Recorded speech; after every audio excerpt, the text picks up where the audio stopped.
This is part 2 of how to up your Airbnb hosting game. I'm Axel. I'm a superhost, have been for about 8 years, and I've hosted about 10,000 people, more than 10,000 people. These are some of the lessons I've learned, and I'm happy to share with you. Number 1, learn how to ask for good reviews. A lot of people don't understand that a 4-star review in Airbnb and less so in Verbo is a real problem. You'll lose your super hosting status. And in the way we think about things and grade inflation, if you don't have a 5-star review or a very high percentage, like mine's usually like 4.9 overall, you're going to be considered to be not so good. And that's what people check. They want the 5-star review. So what do you do to ask for that? Well, I typically will, I don't like to be rude, so I will say something like, if they left the house in any kind of reasonable shape, I'll say, thanks for leaving the house in great shape. You were great guests. You're totally welcome back. And I just left you a 5-star review. I will also learn, like, if I think someone is unhappy, I'm going to let that sleeping dog lie, and I won't prompt them for a review. Other hosts will do things like negotiate with them. I've never felt comfortable, like, I'll give you one if you give me one, or I'll forget the fact that you made a mess if you give me one. I don't do that. That's a whole nother skill set that I'm not familiar with and I'm not really going to learn. So what do? I politely ask. I have a sign in the houses that says, please give us a 5-star review and please let us know if you need anything. I try to give them extra stuff so that they will, even if things go wrong. And I also give them a lot of information about things to do in the area. And that little newsletter that I started doing 8 years ago seemed like a silly idea, but boy, it was not. It was terrifically helpful. Number 2, put up signs to make clear what is really important to you. For me, it's important that they don't disturb the neighbors. They don't make noise outside after 11 o'clock because that will wreck me. And I also want them to know, as I just mentioned, that a 5-star review is very important.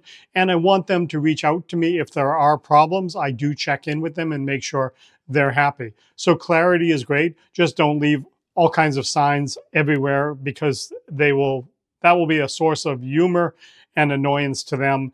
They'll feel like you're watching over their shoulders. And a side note is, you're not supposed to, as a host, even show up unannounced. And I don't. It's their house for the weekend or whatever time frame, and they have their nice time. I'm not going to be a shadow hanging over them. I like to give them stuff that will make them happy and make them feel a little bit special. I'll leave soda and tea and coffee and give them information, as I mentioned, about things to do in the area. And if they need an early check-in or a late checkout, I will give them that. I could just, because the houses are on a weekend basis, I could just say, oh, check in whenever you want. But I don't. I say, check-in is at 3, but let me know if you want something earlier. And when they ask, I give it to them. And in that way, they're feeling special. They're feeling like they got something a little bit extra. So if something goes wrong, maybe they're going to be a bit more forgiving. And people are really very fair and very nice about this. Replace broken stuff. Number 4.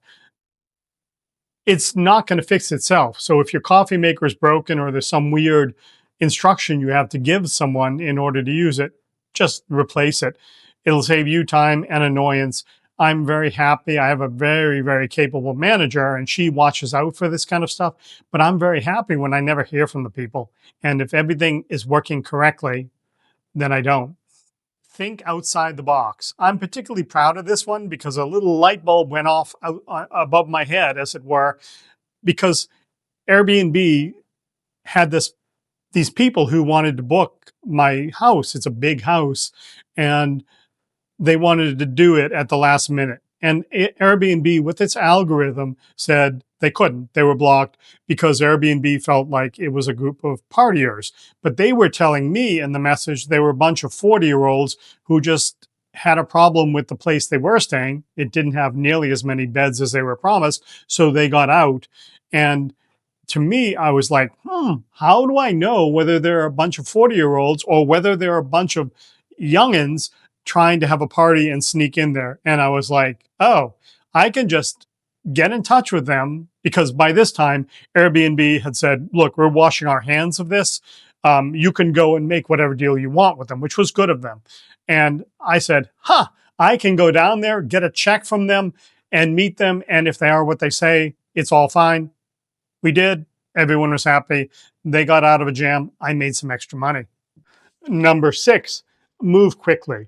That's to say, if something goes wrong, get right on it and fix it, because you don't want them mulling over what went wrong.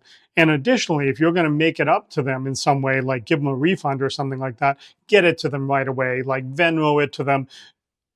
Make sure they see it immediately, because they're on vacation. And what they want on vacation is to not worry about things and not be annoyed about the place. It's just one and done. Okay, there was a problem with the stove. I got my manager over there. She fixed it. And let me offer you like a gift certificate at a restaurant for the inconvenience. They take it most of the time and get it to them. That's it. They're happy. They feel like they haven't been ripped off. Really good. Makes me feel good. I don't want them stressed out. And number 7, stockpile. Lots and lots of things are not going to go bad. And sometimes you can't get them, or it's more expensive to. During COVID, you couldn't get toilet paper. Yeah, well, we had a big pile of it in the basement. We had to lock it up so the guests wouldn't find it, but that's another story.